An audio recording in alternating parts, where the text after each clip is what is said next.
왜 자신이 그동안 나르시시스트의 터무니없는 지시와 요구사항에 무조건적으로 순종했는지 도무지 이해가 가지 않는다고, 늘 다른 사람에게 휘둘리고 시달린다고 느끼고 이로 인해 무기력해요. 안녕하세요. 토킹덕트 스토닥의 원은수입니다. 스토닥 채널은 나르시시스트에게 받은 상처를 치유하는 공간입니다. 여러분들께서 남겨주시는 댓글과 좋아요가 콘텐츠 제작에도 큰 힘이 되고 있습니다. 활발한 소통을 통해 더욱 많은 분들이 힐링에 참여할 수 있도록 도움 주시면 감사하겠습니다. 오늘은 지난 영상에서 다룬 자기희생 무의식과 표면적으로 드러나는 행동은 얼핏 보면 비슷해 보일 수 있지만 그 뿌리가 다르고, 그래서 변화시키는 방법에도 차이가 있는데, 나르시시스트와의 관계 안에서 나 자신을 보호하기 위해서는 꼭 알아야 하는 무의식에 대해서 이야기하려고 합니다. 저에게 진료받으러 오시는 분들 중 왜 자신이 그동안 나르시시스트의 터무니없는 지시와 요구사항에 무조건적으로 순종했는지 도무지 이해가 가지 않는다고 얘기 주시는 분들이 많습니다. 집안의 상황에 대한 통제권을 상대 나르시시스트에게 다 넘겨줘서, 부모가 나르시시스트인 경우에는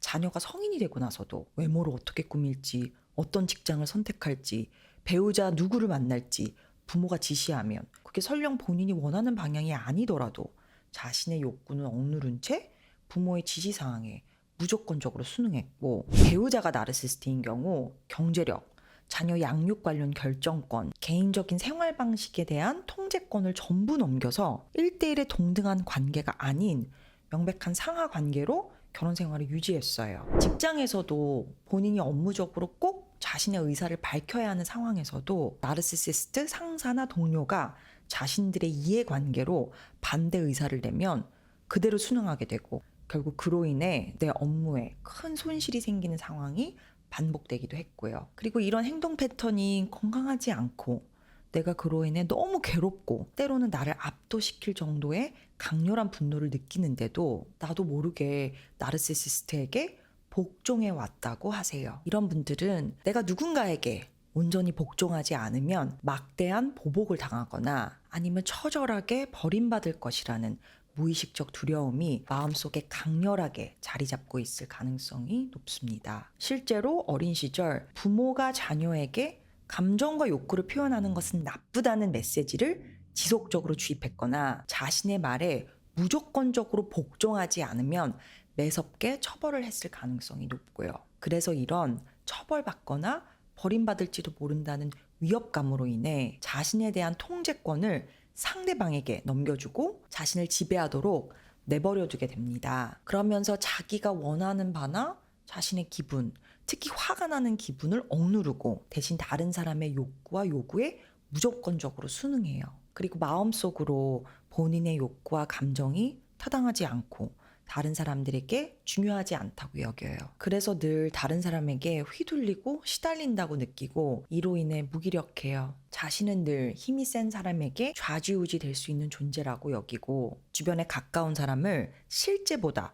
더 강력한 존재로 받아들여서 그 사람의 의견을 자동적으로 따라요. 그런데 욕구와 감정을 억누르는 것이 옳다고 느끼기 때문에 그러는 것이 아니라 자신이 행여나 조금이나마 이를 표현하기라도 하면 매우 나쁜 일이 자신에게 일어날지도 모른다고 마음속으로 늘 염려하기 때문에 억누르는 거예요. 그래서 복종 무의식은 이전 영상에서 얘기 드린 자기희생 무의식과는 달라요. 자기희생 무의식을 지닌 사람들은 사적인 욕구나 감정을 표현하는 것이 나쁘다고 여겨서 이걸 표현할 때마다 수치심과 죄책감을 느끼기 때문에 이걸 표현하지 않는 건데, 반면에 복종 무의식을 지닌 사람들은 자신의 생각과 감정을 표현하는 것이 잘못됐다고 여긴다기보다는 자신보다 강력하다고 느껴지는 사람에게 복종하지 않으면 처벌받을 것이라고 생각하기 때문에 욕구를 표현하지 않는 것이에요. 그런데 자신이 복종하지 않으면 상대가 반드시 자신에게 화를 내거나 자신을 거부하거나 비난하고 버릴 것이라고 무의식적으로 믿는 사람들은 나르시시스트를 인생의 중요한 대상으로 선정하는 경우가 많아요. 그 이유는 우리는 내면의 무의식적 심리들을 자극하는 대상에게 끌리는 측면이 있어요. 나로 하여금 내가 마음속에서 사실이라고 여기는 믿음을 현실에서 그대로 재현시키는 대상이 나에게 유익하지 않더라도 익숙하기 때문에 확 끌리는 거예요. 그래서 실제로 내가 완벽하게 복종하지 않으면 나에게 엄청난 비난과 분노를 쏟아부을 나르시시스트와 마주하는 순간 나도 모르게 그에게 끌리고 관계에 빠져들 수 있어요. 그리고 복종 무의식이 없는 사람이라면 절대로 감내하지 않을 터무니없는 요구와 지시들에 순응하고 실제보다 나르시시스트를 더욱 강력한 존재로 받아들이며 실제로 있을 나르시시스트의 현실적인 보복적 행위보다도 더욱 막대하고 처절한 복수와 처벌이 있을 것이라는 두려움에 압도당할 수 있어요. 그래서 관계 양상에 변화를 주는 것도 관계 안에서 빠져나오는 것도 더욱 힘들게 느껴질 수 있고요. 그래서 이런 복종 무의식에서 벗어나려면 나에게 욕구와 감정이 존재하며 이를 표현할 권리가 있다는 것을 깨달아야 합니다. 적절하게 표현하는 한 욕구와 감정은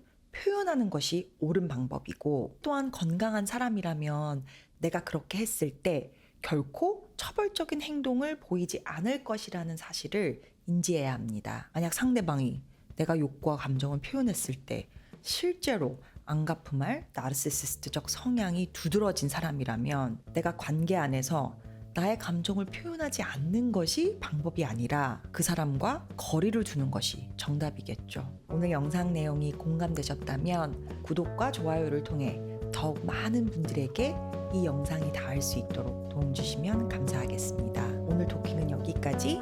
토킹 덕트 스토닥의 원은수입니다.